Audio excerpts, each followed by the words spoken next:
All right, let's just, tear up the old sales playbook. Most of us were taught how to handle objections. Today, we're going to talk about a much, much better way, how to stop them from ever even coming up. You've been there, right? You have an amazing call, you're feeling the connection, you think it's in the bag, and then bam, last second, you hit a wall. It is so frustrating, it's demoralizing, and honestly, it just feels like part of the job. But what if it doesn't have to be? So here it is. This is the big idea that changes everything. The classic sales training that tells you to learn rebuttals and clever ways to handle objections. Well, that's the problem. It's totally reactive. It automatically puts you on defense. The real pros, they play offense. So think about it like this. Instead of gearing up for some high-stress battle at the end of the call, what if the entire process was collaborative and built on trust from the very first minute? The goal isn't to win an argument. It's to make sure an argument never even starts because you and the prospect are on the exact same team solving the exact same problem. Okay, so this brings us to the single most important principle in this entire framework. Seriously, if you get this one idea, you are going to be ahead of 99% of salespeople out there. It's all about one thing. You isolate the commitment before you try to solve any of the logistical stuff.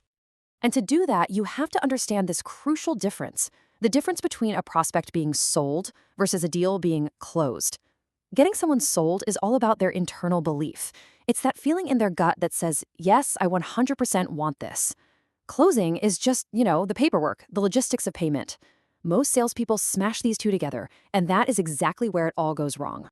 So job number one for you is to pull these two things apart.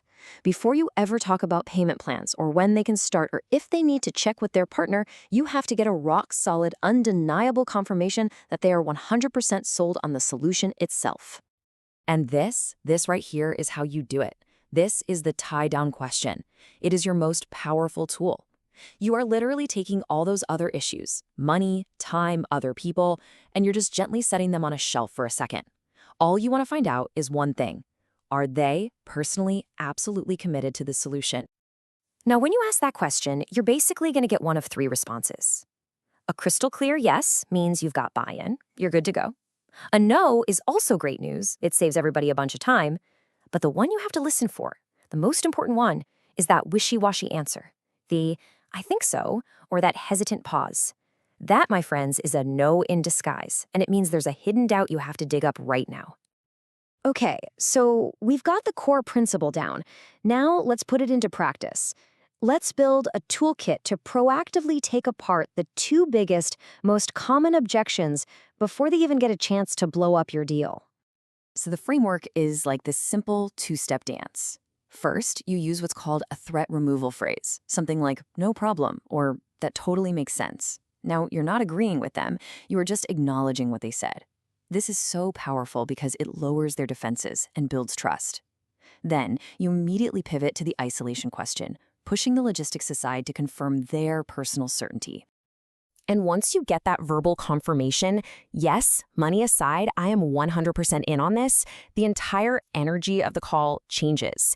It is no longer a conversation about if they're going to do this, it becomes a conversation about how we're going to make this happen. See, the price is no longer an objection to the sale, it's just a problem you can solve together. This is where you can guide that conversation. You can help them reframe the entire decision. Are they making this choice based on their temporary, current circumstances? Or are they making it based on their vision for where they want to go?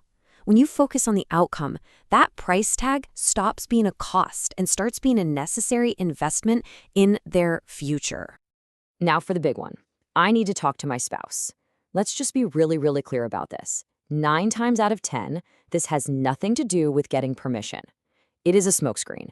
It's the easiest, most socially acceptable way for a prospect to put off making a decision because of their own doubts that they're not telling you about. So you don't just say, okay, great, call me back when you've talked to them. No way. You follow a process. First, you isolate their personal commitment.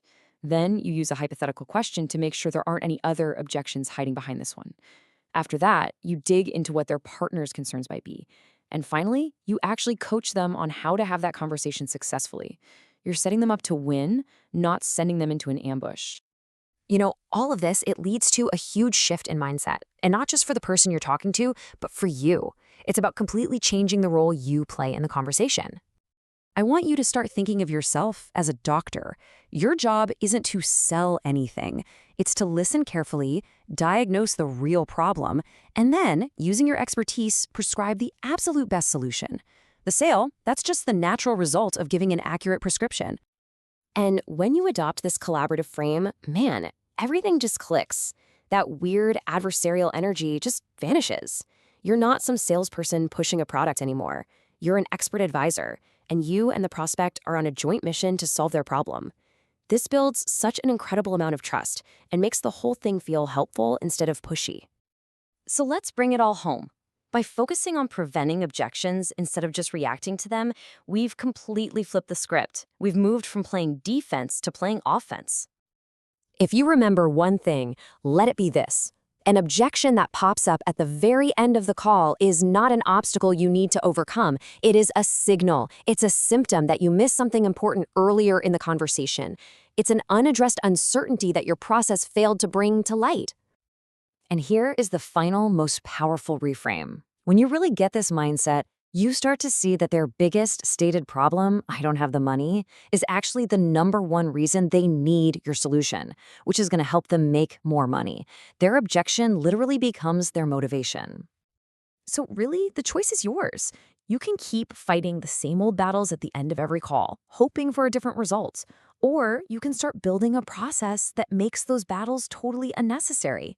Remember, it's not about having better comebacks. It's about making the objections irrelevant in the first place.